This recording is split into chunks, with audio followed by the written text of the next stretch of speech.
একবার আমার হাতে বন্দুকটা আসুক। বন্দুক? দেখি রাগ অশান্তি আর ভালো লাগছে না, যা গিয়ে ক্ষমা চেনে। তুই আমায় রিকোয়েস্ট করছিস না থ্রেট করছিস? হ্যাঁ হ্যাঁ বলো। আমি এক্ষুনি একটা জায়গায় যাব, তুমি আমার অফিসের সামনে চলে এসো। কোথায়? মেটিয়া বুরুজ।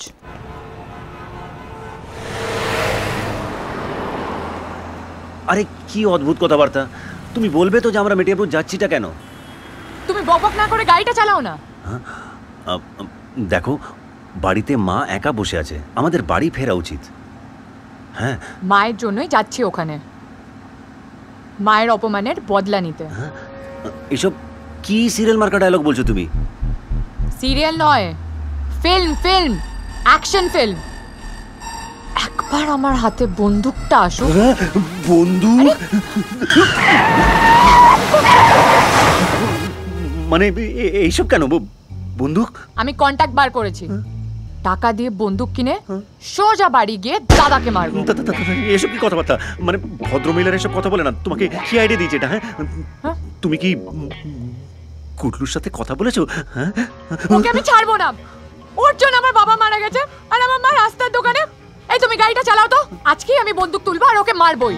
দেখো দেখো, ওকে ওকে যদি মারো তাহলে আমাদের কি হবে ভেবে দেখেছো? মানে আমার গুটলুর মা তোর, যা গিয়ে ক্ষমা চেয়ে নে। জীবনে এখন অনেকটা বাকি।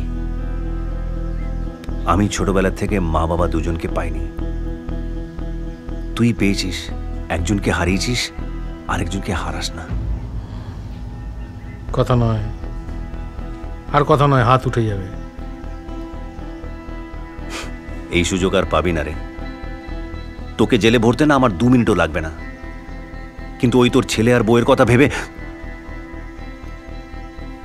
দেখি রাগ অশান্তি আর ভালো লাগছে না, যা গিয়ে ক্ষমা চেনে। তুই আমায় রিকোয়েস্ট করছিস না থ্রেট করছিস? হ্যাঁ যা তোর মনে হয়। তোর গলাটা চিপে মাটিতে পুঁতে দি।